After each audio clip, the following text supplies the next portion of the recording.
ধরা যাক কোনো এক কারণে আজ 13ই ফেব্রুয়ারি বাংলাদেশ টি-20 বিশ্বকাপ খেলবে কি খেলবে না সেই সিদ্ধান্ত নেবার শেষ দিন। ধরেন বিশ্বকাপটা 7ই ফেব্রুয়ারি শুরু হয়নি, সেটা 20শে ফেব্রুয়ারি থেকে শুরু হবে। ধরেন এই বিশ্বকাপে বাংলাদেশের খেলা না খেলা ঘিরে যা যা ঘটনাপ্রবাহ ঘটেছে সেগুলো ওই একই রকমভাবে ঘটবে। ধরেন ভারত প্রথমে এই আগুনটা জ্বালিয়ে দেবে তাদের রাজনৈতিক স্বার্থসিদ্ধির জন্য মুস্তাফিজুর রহমানকে আইপিএলের দল থেকে বাদ দিয়ে। ধরেন এরপরে বাংলাদেশ সরকার সুযোগটা লুফে নিয়ে নিজেদের রাজনৈতিক স্বার্থসিদ্ধির জন্য ভারত বিরোধিতার জিগিরটাকে কাজে লাগিয়ে 12ই ফেব্রুয়ারির নির্বাচনে যেন তারা সুবিধা পায়, সেই কারণে ভারতের মাটিতে গিয়ে আমরা বিশ্বকাপ খেলবো না, এরকম সিদ্ধান্তটাই ধরেন নিয়ে নিল। আমাদের ভীষণ রকমের আজ্ঞাবহ জি হুজুর ক্রিকেট বোর্ডও সরকারের সিদ্ধান্তটা মেনে নিল। পাকিস্তান ক্রিকেট বোর্ড বাংলাদেশকে তলে তলে উস্কাতে থাকলো যে টি-20 ওয়ার্ল্ড কাপ থেকে বাংলাদেশ যেন বাদ হয়ে যায়। পাকিস্তান সরকারের সঙ্গে বাংলাদেশের অন্তর্বর্তীকালীন সরকারেরও সেই যোগাযোগের জায়গাটা থাকলো যেন বাংলাদেশ টি-20 ওয়ার্ল্ড কাপ থেকে বাদ হয়ে গেলে এই যে ভারত বিরোধিতার যে স্রোত, যে জিগির, সেইটাকে কাজে লাগিয়ে 12ই ফেব্রুয়ারি বাংলাদেশের জাতীয় নির্বাচনে তারা তাদের পছন্দের দলকে সরকারে ক্ষমতায় আনতে পারে। ধরেন এই প্রত্যেকটা ঘটনায় ঘটল, কিন্তু বাংলাদেশের চূড়ান্ত সিদ্ধান্ত টি-20 ওয়ার্ল্ড কাপ খেলবে কি খেলবে না সেই সিদ্ধান্ত জানানোর তারিখ 13ই ফেব্রুয়ারি, আজকে জাতীয় সংসদ নির্বাচন হওয়ার পরদিন। বাংলাদেশ কি বিশ্বকাপটা খেলতো নাকি খেলতো না আপনি বলেন তো? বাংলাদেশ অবশ্যই বিশ্বকাপ খেলতো। বাংলাদেশ 100% না 500% বাংলাদেশ বিশ্বকাপ খেলতো।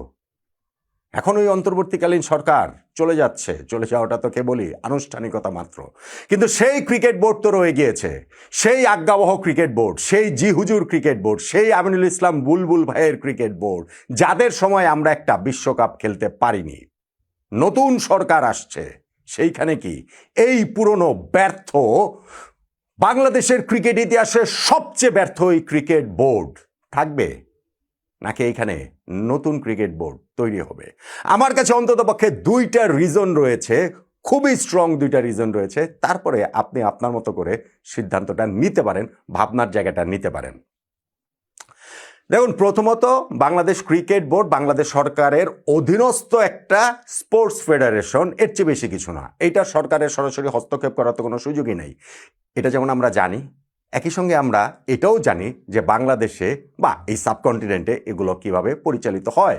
এই sports federation, association, BCB, BCCI, PCB, এগুলো কিভাবে পরিচালিত হয় আমরা সবাই তো আসলে জানি না? সো ওইখান থেকে আইসিসিও যে কীরকম সংস্থা, তারাও বা কীভাবে পরিচালিত হয় সেইটাও আমরা জানি। এখন যদি আপনি আমাকে কোট অ্যান্ড কোট সেই জ্ঞানটা দিতে আসেন যে না ভাই, এইখানটাতে তো হচ্ছে গিয়ে বাংলাদেশ ক্রিকেট বোর্ড স্বায়ত্তশাসিত সংস্থা, এইখানে তো সরকারের হস্তক্ষেপের কোনো সুযোগই নাই, তারা কোনো কিছু করতেই পারবে না, আগেও ছিল না। নাজমুল হাসান পাপন ভাইয়ের ক্রিকেট বোর্ডেও তো সরকারের হস্তক্ষেপের সুযোগ ছিল না, সেই পাপন ভাইকে সরে যেতে হয়েছে না? সেই বোর্ডের যাদেরকে তারা চায়নি তাদেরকে সরে যেতে হয়েছে না বোর্ড মেম্বারের দায়িত্ব থেকে? ফারুক আহমেদ ভাইয়েরকেও তো আসলে সরে যাওয়ার কথা ছিল না, তাকে সরে যেতে হয়নি? সরকারের পছন্দ এসেছিলেন, যখন সরকারের তার আবার পছন্দ হয়নি তখন তাকে বাদ দিয়ে দেওয়া হয়েছিল না? হয়েছিল তো, যেইভাবেই হোক হয়েছিল তো। সো যদি আমাদের এই নতুন সরকার যেটা গঠিত হবে, তারা যদি মনে করে যে এই ক্রিকেট বোর্ড তারা ব্যর্থ, তারা অবৈধ, তাহলে ক্রিকেট বোর্ডের পরিবর্তনটা আসতে পারে। আমি আমার দুইটা আর্গুমেন্টের কথা বলছিলাম। নাম্বার ওয়ান, বাংলাদেশ টি-20 বিশ্বকাপ এই বোর্ডের সময় খেলতে পারেনি, এইটা এই বোর্ডের সবচেয়ে বড় ব্যর্থতা। শুধু এই বোর্ড না, বাংলাদেশের যত ক্রিকেট বোর্ড হয়েছে সবচেয়ে বড় ব্যর্থ সিদ্ধান্ত এটা। এই সিদ্ধান্তের সাথে আমি বলবো, একটা ক্রিকেট বোর্ড যদি 1000 কোটি টাকা চুরি করে, 10,000 কোটি টাকা ধরেন ক্রিকেট বোর্ডের লোকজন লুটে পুটে খেয়ে ফেললো, আমার কাছে তার চেয়েও বাজে ব্যাপার হচ্ছে গিয়ে এইটা আমরা একটা বিশ্বকাপ খেলতে পারিনি। আমি ওই চুরি করাটাকে জাস্টিফিকেশন দিচ্ছি না, আমি বোঝানোর জন্য বলছি যে এটার মাত্রা কতটা। একটা বিশ্বকাপ না খেলতে পারা মানে একটা ক্রিকেট প্লেয়িং নেশনের জন্য সেইটা আসলে কত বড় বেদনার জায়গাটা তৈরি করে, কত ক্ষতর জায়গাটা তৈরি করে। আর আমাদের ক্রিকেট বোর্ড সেটা তো পারেই নাই, উল্টো তারা এটা একটা গর্ব করে বেড়াচ্ছে যে পাকিস্তানকে ভারতের বিপক্ষে খেলতে তারা রাজি করিয়েছে আমাদের বোর্ড প্রেসিডেন্ট আমিনুল ইসলাম বুলবুল ভাই।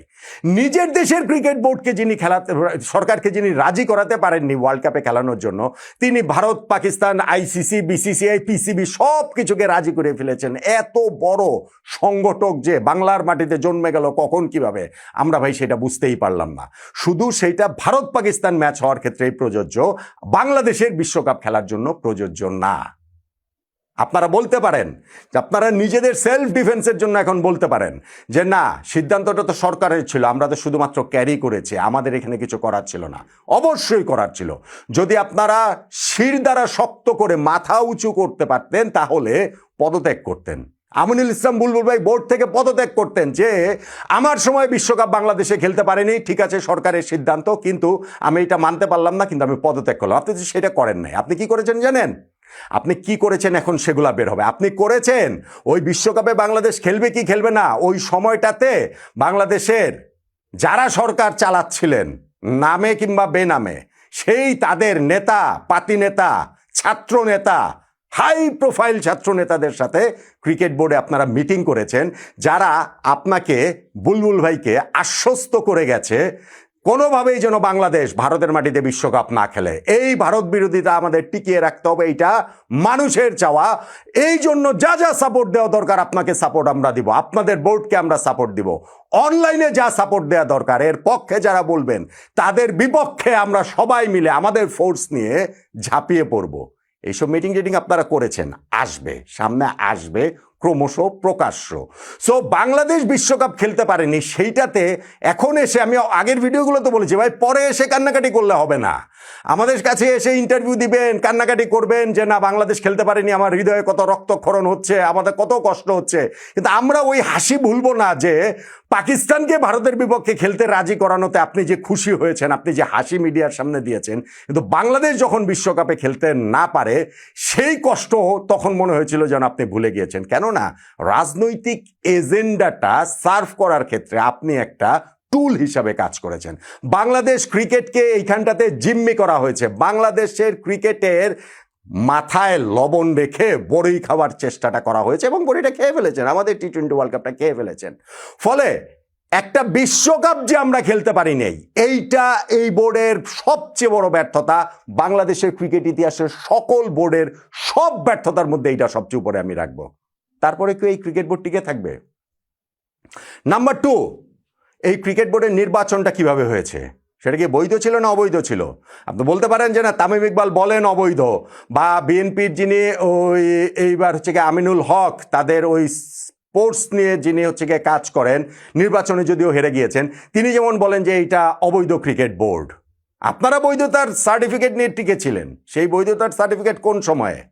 আপনারা অন্তর্বর্তীকালীন সরকারের সময়ে। কিন্তু এখন যখন নতুন সরকার আসবে তখন কি আপনাদের আজ্ঞাবহ হয়ে আপনাদের চাওয়া অনুযায়ী এই আইন কি চলবে? যেইভাবে আপনারা নির্বাচনের সময় সকাল বিকাল আইনের দোহাই দিয়ে এই যে এতগুলো ক্লাব নিষিদ্ধ, সিদ্ধ, নিষিদ্ধ, সিদ্ধ, এই খেলাটা যে খেলেছেন, এইগুলো কি এখন আবার কোর্ট কাছারিতে চলে যাবে না? চলে যাওয়ার সুযোগ আছে না? যেই নির্বাচনটা এইবারে বাংলাদেশ ক্রিকেট বোর্ডের হয়েছে, আমি ভাই আইনি মারপ্যাচ বুঝি না, বৈধ অবৈধ আমি বুঝি না, এটা সত্যি কথা, কিন্তু আমি এইটা বুঝি, বাংলাদেশে আমি কখনোই কোনো ক্রিকেট বোর্ডের নির্বাচনকে এত প্রশ্নবিদ্ধ, এত জঘন্য, এত খারাপ নির্বাচন আমি দেখি নাই। Full stop. এত জঘন্য নির্বাচন দেখি নাই। হতে পারে এত জঘন্য হবার পরেও সেইটা আইনি প্রক্রিয়ায় বৈধ হতে পারে, কিন্তু তখন যেই অন্তর্বর্তীকালীন সরকারের সময়ে আদালত থেকে যে বৈধতা আপনারা পাবেন, নতুন সরকারের সময় সেটা তো নাও পেতে পারেন। এইখানটাতে তো ওই নির্বাচনটাকে প্রশ্নবিদ্ধ করে, প্রশ্ন রেখে মামলা মোকদ্দমাও তো হতে পারে। তারপরেও কি এই ক্রিকেট বোর্ড টিকে থাকবে?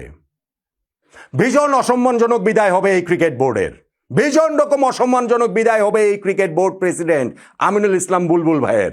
বাংলাদেশের প্রথম বিশ্বকাপের ক্যাপ্টেন, প্রথম টেস্টের সেঞ্চুরিয়ানের এইরকম করুণ বিদায় আমাদের ক্রিকেট প্রেমীদের হৃদয়ে রক্তক্ষরণ ঘটাবে। কিন্তু যা যা করেছেন আপনারা, যেইভাবে ক্ষমতার লোভে ক্রিকেট বোর্ডের নির্বাচনটা ম্যানিপুলেশনে সায় দিয়েছেন এবং এটার পার্ট হিসেবেই ছিলেন, শুধুমাত্র আপনাকে ওইগুলো করে গ্লোরিফাই করে এক সাইডে সরিয়ে রাখার উপায় নেই। কারণ আপনি এসেছিলেন একটা কুইক টি-20 ইনিংস খেলতে, অন্তর্বর্তীকালীন সরকার সময়টা পেরিয়ে ক্রিকেট বোর্ডের নির্বাচন দিয়ে চলে যাবেন। তারপরে কিসের লোভে পড়ে আপনি ক্রিকেট বোর্ডে থেকে গেলেন? কোথা থেকে টাকা পয়সার কি নয়ছয় হয়েছে ওগুলো তো আসবেই, কিন্তু ক্রিকেট বোর্ডের যেই নির্বাচন হয়েছে সেইটা আইন আদালতে গেলে এই ক্রিকেট বোর্ড টিকবে কিনা আমার গুরুতর সন্দেহ রয়েছে, নাম্বার এক। এবং নাম্বার টু, যেই বিশ্বকাপে আপনাদের সময় বাংলাদেশ দল খেলতে পারেননি, এই ব্যর্থতার দায় নিয়ে আত্মসম্মান থাকলে পদত্যাগ করতেন, এখনও ন্যূনতম আত্মসম্মান থাকলে পদত্যাগ করবেন।